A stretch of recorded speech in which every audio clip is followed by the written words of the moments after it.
6 years. He was succeeded by his son, Rimush, whose ascension was accompanied with the outbreak of rebellion. Despite the many uprisings his father had put down, resistance to Akkadian hegemony was evidently reinvigorated by what the Sumerians perceived to be a moment of weakness. Now, with Sargon out of the picture, the Sumerians reasoned that they had a chance to break free of the Akkadian yoke, disenchanted as they were with rendering tribute to Akkad in the form of grain and other commodities. Even if the Akkadian Empire was fundamentally decentralized in nature, and willing to co-opt those born outside of Akkad into the inner circle, there were probably other reasons for Sumerian discontent beyond the extraction of tribute, including the dispossession of land first from small Sumerian landlords and later the Ensees, the ostentatiousness of a newly ascendant Akkadian aristocracy, and finally the embitterment that any sophisticated civilization might feel in a state of subjugation.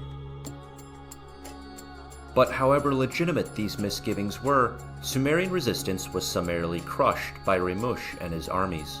The Sumerian cities of Umma, Lagash, Adab, Dare, and Kezulu were all brought to heel once again. After all these millennia, we still have the cold, clinical casualty counts of these reconquests, carefully recorded in cuneiform inscriptions by the scribes of Rimush. In all, something like 23,000 Sumerians were supposed to have been killed in battle, with twice that number being taken captive. A staggeringly large portion of the fighting men of Sumer had suddenly been neutralized, and it was the fighting men who fared the worst, sentenced to death, slavery, or a lifetime of hard labor, such as stone cutting in the distant Zagros Mountains in present-day Iran.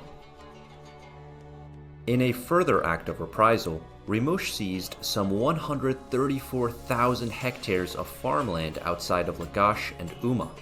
That's about 331,000 acres, or the equivalent of 250,000 football fields, making this the largest land transaction, if it can be called such, that is documented in Mesopotamian history.